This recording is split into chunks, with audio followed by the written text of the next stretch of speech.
What do cricket, combat and marathons have in common?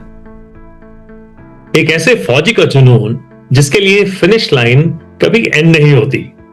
From the fields of Firozpur to the cricket grounds of NDA, from real battles in Sri Lanka to long distance races in Berlin and Boston, Colonel NK Sharma retired as a man who's lived many lives but never hit pause. He captained cricket teams in NDA and IMA, earned the Sena Medal Gallantry in active operations in Sri Lanka, and then at the age of 50, जब लोग slow down करना शुरू करते हैं, उन्होंने दौड़ना शुरू किया. Literally, from ultra marathons to the world marathon majors, Berlin, Boston, Chicago, Tokyo, he's already finished 4 out of the major 6. ये सिर्फ एक वॉर हीरो की कहानी नहीं है. ये एक रनर, लीडर और स्टोरी टेलर की जर्नी है जहां हर चैप्टर नया है और हर line inspirational. Get ready for real talk, light-hearted laughs, and a lesson or two on courage, consistency, and chasing your dreams. Even when the world thinks it's too late. This is Tipsy's Monday, and today's episode is proof that age may slow the body, but it can never stop the spirit.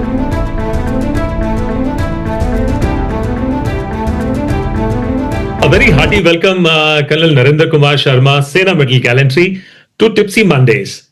This is not a marathon session. I am, sorry to disappoint you, but still, in the next 25 minutes, we would like to meet the soldier, cricketer, and marathoner who is residing inside you.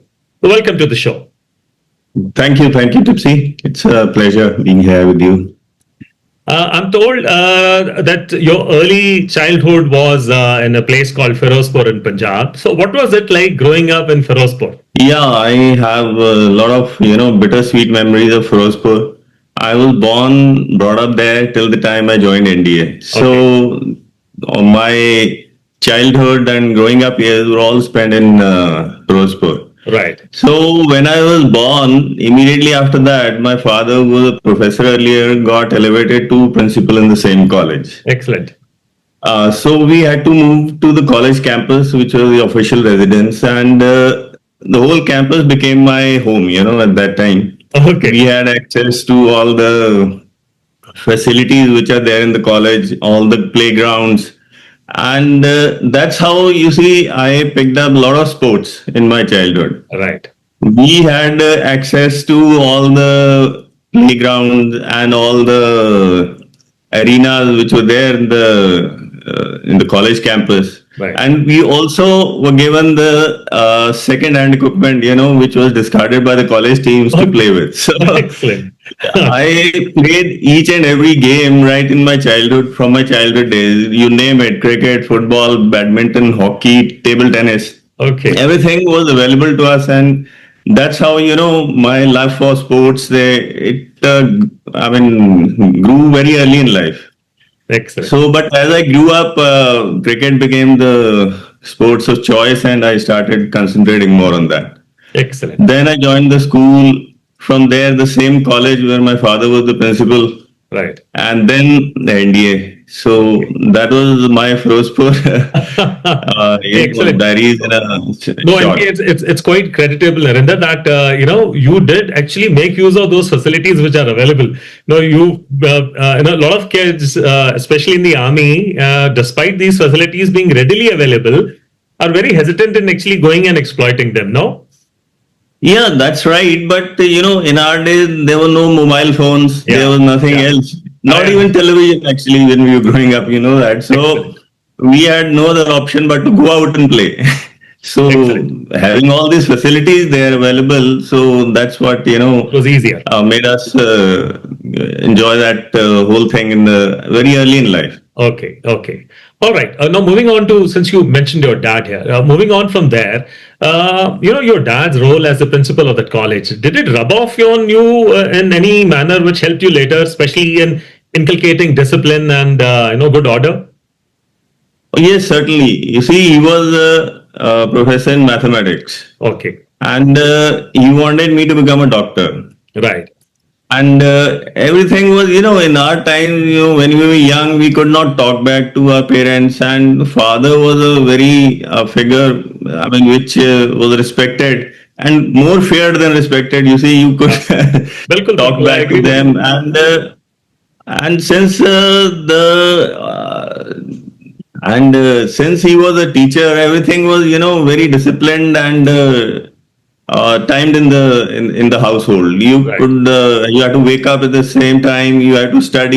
You had to play. You had to do all those things as per the timings. So Okay. Okay. I mean, it was one thing that really rubbed off on me and made me into quite a disciplined guy very early in life. When did the dream of joining the army take root in your mind? Well, Tipsy, it's a very interesting story. Hmm. I was selected for the district team, college team, university team in cricket, Right. but my father didn't let me go. Okay. And he wanted me to study and clear the entrance test to the medical college, but I Right. wanted to play. Right. So that was the time when I said, okay, enough is enough. I'll not become a doctor, but I'll do something else. Okay. So that's how, I thought of joining the army, thinking that I'll be able to play for the rest of my life. But then again, somehow I couldn't do that also. After joining the army, I realized that Uh, it's very difficult to continue playing, as an officer, especially. yeah. So that's how it happened. Okay, no, fantastic. No, I mean, so it was kind of a rebellious kind of a decision, right? But it paid you Yes, off yes, well. very, very much, very much. Yeah. Yeah. I would like to, apprise the audience that Col NK Sharma captained the cricket teams both at NDA and IMA and represented Punjab University in services cricket. And that would have actually been, a very good breeding grounds for you to inculcate team spirit, leadership, and all those qualities which are so essential for an army man. All right, coming on to cricket. Were you a batsman, bowler, or a captain? What first? A bowler, a batsman, or a captain? Yeah, I was an all-rounder, Tipsy, but I preferred bowling to everything else. Okay. I concentrated a lot on my bowling. I was a fast bowler, Right. and that's where I wanted to do well in. Okay. Okay. So I practiced a lot. I did everything I could. I mean, whatever was available to me in my younger years Right. to improve my bowling. Right. But during those times, there was no internet, nothing, and coaching facilities were also very limited. Yes. Absolutely. But in spite of that, I was pretty good in bowling, I would say. I mean, I can vouch for that. Who was your and is your favorite bowler? That would be Dennis Lilly, Dennis yeah, Lee. from Okay. Australia. Okay. You gave a little reference about not being able to play too much in the army. So what was the dilemma like? Of course, the army. You get to know, and it gives you a lot of platform to go and play and actually achieve a lot of results. But was there any restriction or was there any dilemma between Yes, yes, carrying out your role as an army officer and playing cricket? absolutely. Tipsy, I joined the army to play cricket. Okay. But during our academy days, somehow, I was, impressed by the soldiering part of it Okay. and thought of joining fighting arms. Okay. I mean, in services, you could still play, but I wanted to join fighting arms. Right. So I opted for Armored Corps, Right. which I didn't get. I got infantry. Okay. And that's all. There's an interesting story about that also. Okay. You remember our deputy commandant was General Chengappa, who was Chengappa, from yeah. 6th Regiment. From the SEC, yes. He was colonel of the 6th Regiment at that time. Okay. So after we won the quadrangulars in our third term, and I was captain of the side, Right. he casually asked me, "What have you opted for?" Okay. I said, "Sir, Armored Corps." He said, "Never mind, you're coming to my regiment." I didn't take that seriously at that time. Acha. But I realized how serious he was when the choice of arms was announced. And I was commissioned into 22-6. 22-6. So that was the starting point. Then what happened was, after I got commissioned, immediately we went to Sri Lanka. Okay. Then for next about 10 years continuously, we were in the field and operations. Right. So it was very difficult to come out of, the unit and go and play cricket at that time. Okay. Okay. Once what happened was that we were called for Northern Command team Right. to play for services. Right. Now, the thing is that the command which is deployed throughout, and everyone is deployed, is very difficult to muster a cricket team out of that for inter-services. Right. So they barely, manage to get 15 guys to play for the command, Okay. to represent the command. Right. So I was in the field, I was called, but my CO didn't want me to go. Okay. He said, you go report sick and come back. I said, sir, it'll be very difficult. Even if I report sick, they won't let me come back. Okay. He said, at your peril. Okay. You want to go? Man, no, I don't want to go. You stop me, but he couldn't stop me. Okay. So when I came back, there were a lot of problems for me. Commander also, didn't take it very well. So I got a, outstanding report, inverted one. Oh. So you understand. But it happened, it was very early in life, so those things didn't count properly when we, went on board. Things came up. All right. So there was a lot of time, Okay, I understand it would have happened. There are a lot of restrictions, and there are a lot of conflict between carrying out your role in the army, what you're designed to, and then carrying out such pursuits as playing and other things. All right, which is that one match which brings a smile on your face even today. Yes, I remember that we were playing inter-services and one of the stronger command. We were representing Central Command as cadets. Okay. From IMA, we had gone to play the center services, and I remember the last wicket partnership with the Tapan Sa, course junior to us, and he was there in the academy, in the DSSC with us also. Yeah, of course. So Tapan and I, we had a last wicket partnership of almost 100 runs. Okay. And the other team literally, was at its wit's end to get us out. And it's not that we were defending or something. We were going for everything. We were hitting out everything and somehow connecting. Okay. And we almost had the last wicket partnership about 100 runs. And I just can't forget that, that moment. All right. Before we sum up your cricket journey, your favorite cricketer today? Well, today would be Bumrah, Jasprit. Okay. Yeah. All right. The present God. We wish him a lot of luck with his back, because I think he's on the surgery. He's not going to play the second test match. Okay, we'll move on from there. Since you mentioned, getting commissioned to 22 Sikh. So you got commissioned there and you were deployed in Sri Lanka or Pawan within 3 months of your commissioning. Now, of course, to your credit, you were awarded Sena Medal, Gallantry, and thereafter Army Commander's Commendation Card. You commanded your own regiment. You had several high-risk tenures in the JNK and all. All right. How did you feel being sent to Pawan so early in your career with just 3 months of service in your kitty? Yeah, it was, there was no problem otherwise except that I had not even done my VIOs. Okay. Till then, So, whatever training we had got in IMA, that was the only experience that I had. Okay. Because I was missioned at a peace station, Faizabad. Right. And from there we moved. Right. So once we reached there, actually, that was our training ground. I mean, there's no better training ground than the actual fire, And if you survive that, if you survive that, you are the best trained person in the whole Indian Army. Of course. So that's what happened. I had maximum number of contacts in Sri Lanka. Oh. From my battalion, whenever I went out, my CO, you should tell me that now that you're going out, we can expect a contact. Whenever I went out, invariably there was something happening. Okay. So, and I was the junior most officer in the unit for the next 2 years. Nobody got commissioned throughout our Lanka tenure into the unit. Acha. So, slowly and slowly, initially, the fear is of unknown. You didn't know what will happen. So over a period of time, after going into the operations over and over again, you get over it. And you start learning also. And slowly, it rubbed off. And after a while, it was okay. You could go on operations and plan well. I mean, there was no tension thereafter. Excellent. Okay, you were awarded Sena Medal Gallantry. We'll not go into how exactly you got it, but now that you are facing life as a real threat. So, what does Gallantry mean to you when you face real life moments today? Well, gallantry is basically how you react during a situation, when a situation is adverse.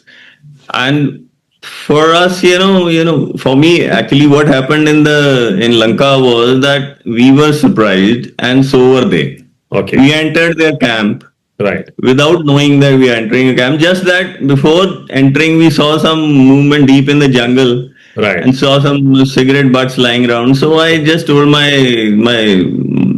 scouts to be a bit careful. And Right. but just telling that we had entered their camp and we surprised them, and since I was the point section commander, we were Right. able to get them get a few kills, and that's how it happened. Right. And in real life also, I mean, you have to face the situation Right. as it is, and face it with a cool head. And if you're able to do that, I think that's being gallant enough. Okay. Okay. I think that's a lesson that the youngsters watching the show will carry forward in their lives, and that's a very good advice that you've given them. All right, you had a lot of tough assignments, difficult postings with your unit, and even without the unit. How has your leadership evolved through this varied kind of an experience? Well, when you are in the field, the things are entirely different. You're with the men, and being with the men is a great thing. Okay. You understand them, you operate with them day in and day out, and it's Right. a matter of life and death every time you're going out. Right. Right. So you got to have a lot of faith in each other. Right. And that's how, the things have happened with me also. Mostly in the field, living with the boys in the bunkers and having a real good time with them. They start understanding you, you start understanding them. And by the time, I took over as the CEO of the unit, each and every chap knew me inside out. Okay. Okay. And so did I. Right. The guys who had joined with me as sepoys, they were my JCOs. Okay. And one of them was my SM also. Acha. So it was great. It was great. I didn't have to do anything as a CEO. Right. I mean, I was just commanding with remote.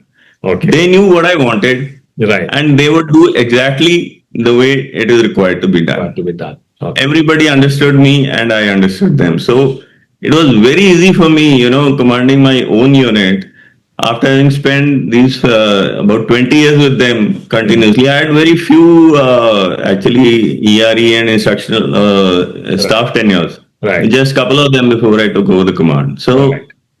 that's what it is. Excellent. That's No, how I'm it sure that happened. has been a very, very satisfying command, and commanding the same unit itself is, such heartwarming, and getting your own Yeah. guys with you as your team. I think it must be, Sone pe Suhaga kind of a feeling. All Yes, right. yes. Yeah, we'll move on to your running part now. And for the audience sake, I would like to inform that Col NK, of course, he is a super athlete, but then he realized that he can run long distance only at the age of about 50 while he was commanding a tier battalion.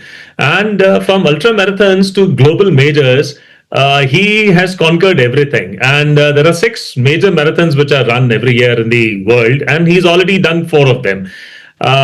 Berlin, Boston, Chicago, and Tokyo, and he plans to complete London and New York next year. All right, why marathons, NK, and why at the age of 50?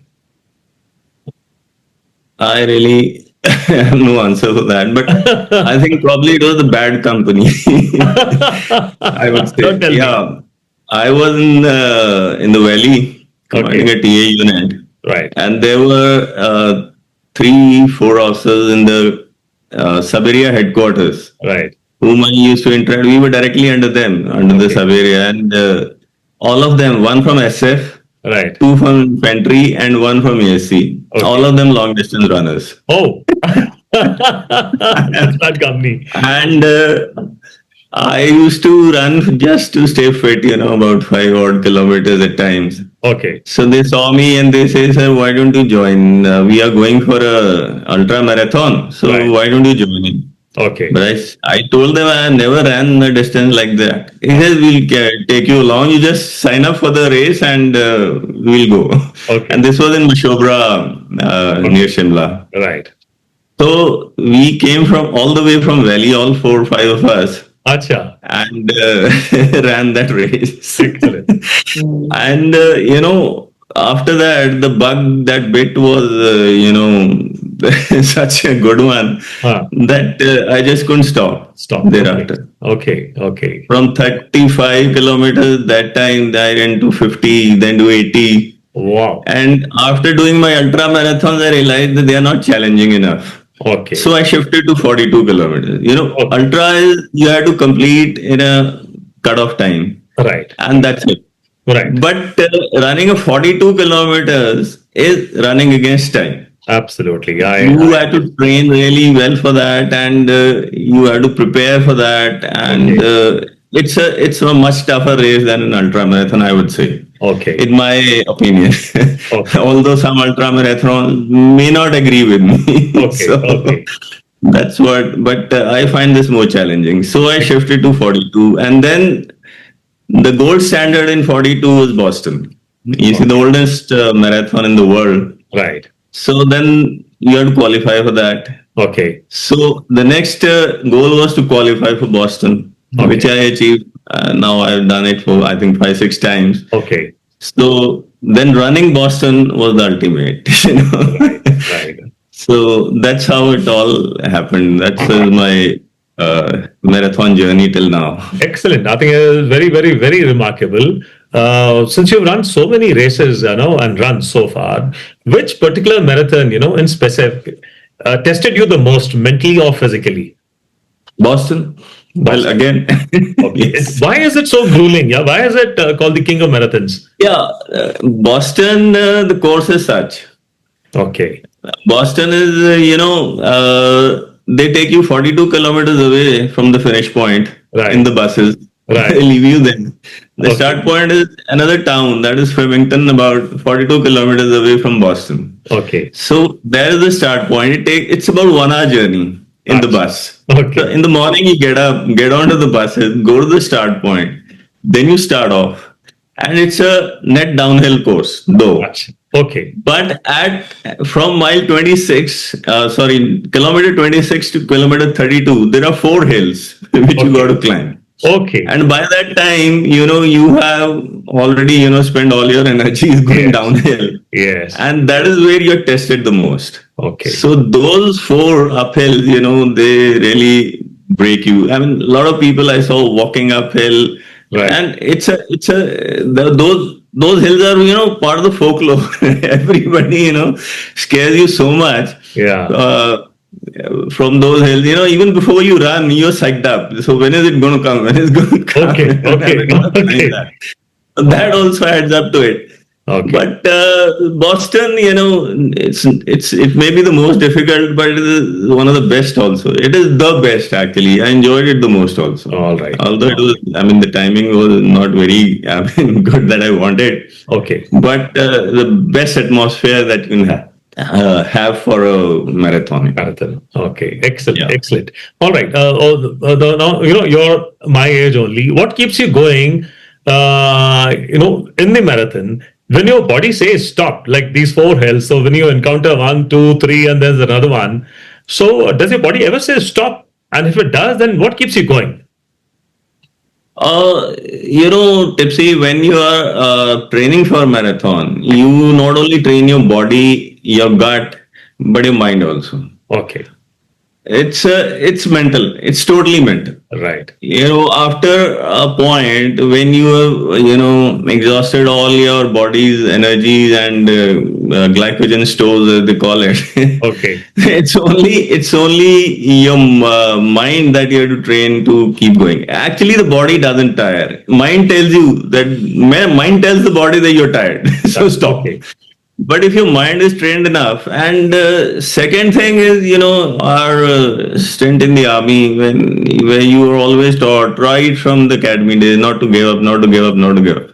So that is one thing, your training. And second thing is, during a race, you are too preoccupied with a lot of things. You just can't think of you can't let your thoughts go haywire. Okay. You have to take a gel at a particular time, a salt capsule, your hydration, Okay. and you have to constantly keep monitoring your pace, whether you're going too fast or too slow. Right. So your mind is already preoccupied on those things, so that thought of giving up, it doesn't cross your mind. And especially during the majors, when you've taken up so much pains to reach there, spend so much money, there's no way you can stop and give it up. Yeah. Absolutely. That's Here's to many more marathons to you, NK, in the coming years, and of course, our best wishes for the London and New York ones, and I hope you conquer them very soon and with good timings. All right, coming on to certain more intimate questions. What do your kids think of your marathons? Do they find them inspiring, or do they find them absolutely insane? Well, you'll be surprised, to know that none of my kids want to run. They are into fitness. Okay. Both go to gym very regularly. Right. But they don't want to do what their father is doing. Okay. I tried my best, to put them into running, but they said, sorry, it's not for us. Incidentally, his son Prabal is a media entrepreneur, and Pragun has just joined a media college, and very soon they'll be entrepreneurs in their own worth. Yeah, the younger one wants to be an actor. He joined that film, television, and multimedia this thing course there in Bombay. In Mumbai, right? Exactly. Okay. All right. Coming on to Mrs. NK, and what does she think of your running, and has she ever thought of joining you, or yes, just a cheerleader which is egging you on to do better and better every year? No. In addition to cheerleader, she started running actually with me. Okay. And she's done a couple of 10-kilometer runs with me. Wow. And the last one was when we went for NDA marathon. Okay. I just come back from Berlin that time after finishing my Berlin marathon, and it was in October, November sometimes. Okay. October, yeah. So we went there. I did a half marathon, and she ran 10K run there. Excellent. That's very, very nice. I mean, I'm really impressed. Very soon, hopefully, she'll be doing a half marathon. Excellent. Our best wishes with her. We would love to see, we would love to host her as well in the next show. All right, coming on, talking of next, now, what is your next plan? What lies beyond the 6 marathons? Well, Tipsy, Abbott World Marathon Major, which organizes these major marathons, they are adding a marathon every year to the majors. So there are 7 majors now. Okay. And very soon there are going to be 9. Oh.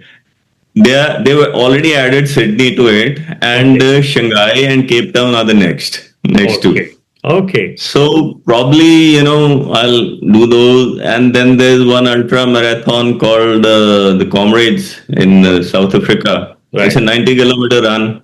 Okay. Again, an iconic run. Okay. So I hope to do that someday.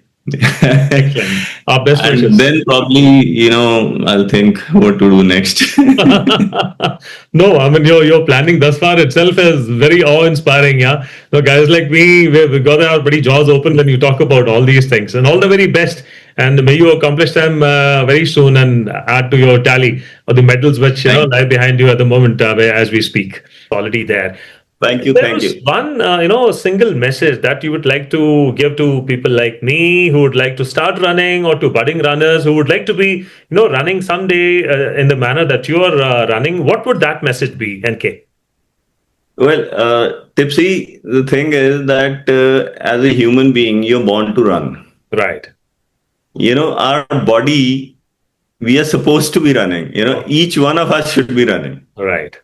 That's one thing. Okay. But the thing is that when we are kids, we keep running, left, right, and we don't get tired. But this thing, gets lost somehow when we keep growing, and After growing up, you just stop running. Right, right. So I would just tell everyone, till the time your body supports you, I mean, it'll support you. Once you start running, you'll start enjoying it. Yeah. And everybody can run. That is the second thing which I want to tell. Okay. Whether you've been running for the last few years or not, you can start slowly by walk, jog, kind of thing. Okay. And I would just say that everybody should run, because there's no better exercise than this. Right. That's one. Right. And second thing, I just want to say that just do it. You know, whatever you want to do in life, just do it. If you start keep thinking about it, sorry. Yeah, that's right. Precisely.